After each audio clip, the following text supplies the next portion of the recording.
गोदी मीडिया पड़ गया मोदी शाह पर भारी।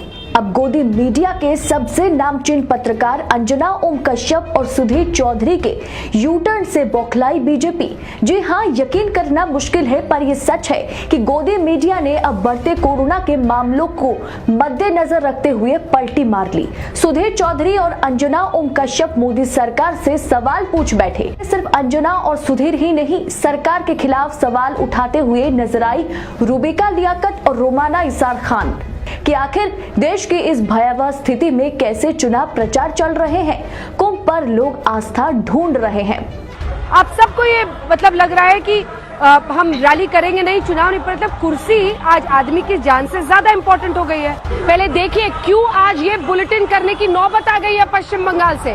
सवाल ये है कि जिन परिस्थितियों में कोरोना का ये मामला देश भर में, उसके बाद अब सवाल तो ये है कि जब चुनावी प्रचार में पश्चिम बंगाल में तमाम नेता अलग अलग जगहों पर मौजूद है और यहाँ पर प्रचार की वजह से लोग सामाजिक दूरी, मास्क ये सब नहीं पहन रहे हैं, तो क्या परिस्थिति बन रही है और किन बातों का रखना है ख्याल, क्योंकि कुर्सी के आगे कुछ दिखता नहीं है राजनीतिक पार्टियों को, यही संदेश जा रहा है। वरना इसका तो कोई कहीं पर चर्चा ही नहीं है, रैली में इसको इम्पोर्टेंट समझा ही नहीं जाता है। वरना आप बताइए ना, अगर मैंडेटरी कर दिया जाए एंट्री पॉइंट पर कि बिना मास्क के नहीं घुसने देंगे, तो फिर तो आप लोगों की जिंदगी सुरक्षित करेंगे ना, लेकिन किसी पार्टी ने पहल नहीं की।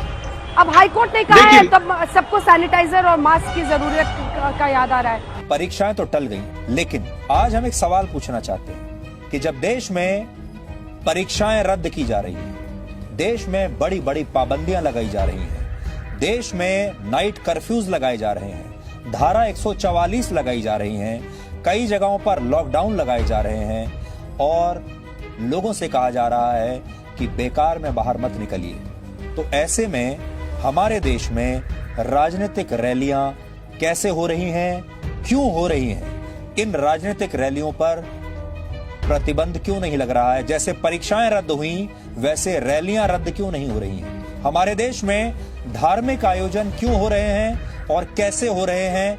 ये धार्मिक आयोजन रद्द क्यों नहीं हो रहे?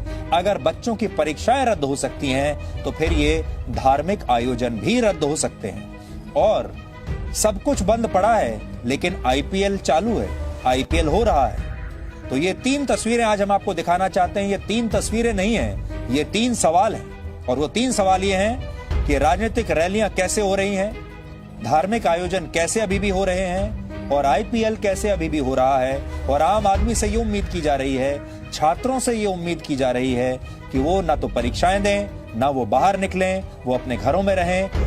और आपको बताते चले, सिर्फ अंजना और सुधीर ही नहीं, सरकार के खिलाफ सवाल उठाते हुए नजर आई रूबिका लियाकत और रोमाना इसार खान। पिछले साल कोरोना पर गोदी मीडिया के तमाम चाटुकार मोदी नाम जपते हुए नजर आए थे। उस कोरोना से लड़ने में बड़े बड़े देश हांफने लगे, लेकिन प्रधानमंत्री नरेंद्र मोदी की सूझबूझ और सही समय पर सही फैसला लेने से भारत में इस महामारी पर बहुत हद तक नियंत्रण है। WHO ने भी इसके लिए पीएम मोदी की सराहना की है। दुनिया को लगता है कि मोदी मंत्र से मिटेगा कोरोना। घनी आबादी वाले हिंदुस्तान में कोरोना तेजी से पैर क्यों नहीं पसार सका? जानकारों के मुताबिक हिंदुस्तान की मुकम्मल तैयारी से कोरोना वायरस नहीं फैल सका। दावा तो यहाँ तक किया जा रहा है कि कोरोना से निपटने की तैयारी के मामले में भारत ने अमेरिका और चीन जैसे मुल्कों को भी पीछे छोड़ दिया है। लेकिन बढ़ते कोरोना के मामलों पर सरकारों की लापरवाही ने सत्ता के गोद में बैठी गोदी मीडिया को भी पलटी मारने पर मजबूर कर दिया।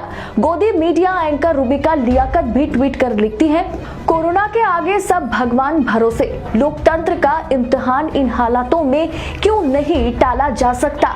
तो वहीं रोमाना इसार खान लिखती है, अब की बार कोरोना केस 2 लाख पार, चुनाव फिर आएंगे, कुंभ फिर आएंगे, धार्मिक राजनीतिक मेले यूं ही सजते रहेंगे, लेकिन जान निकल गई तो फिर सब खत्म, मरने वाला लौटकर नहीं आता। यानी जिस मीडिया पर बीजेपी सरकार के तलवे चाटने का आरोप लगता है, जो हर दिन रात मोदी जी को सही ठहराने में जी जान लगा देती है, अब वो गोदी मीडिया भी कोरोना मामले में मोदी शाह को कोस रही है। तो कैसा लगा आपको गोदी मीडिया का ये यू टर्न? आप अपनी राय कमेंट बॉक्स में जरूर लिखें। सत्ता पक्ष से लेकर गोदी मीडिया, देश नीति हर किसी को आईना दिखाने का काम यूं ही करता रहेगा। तो अगर आपको देश नीति की पत्रकारिता पर भरोसा है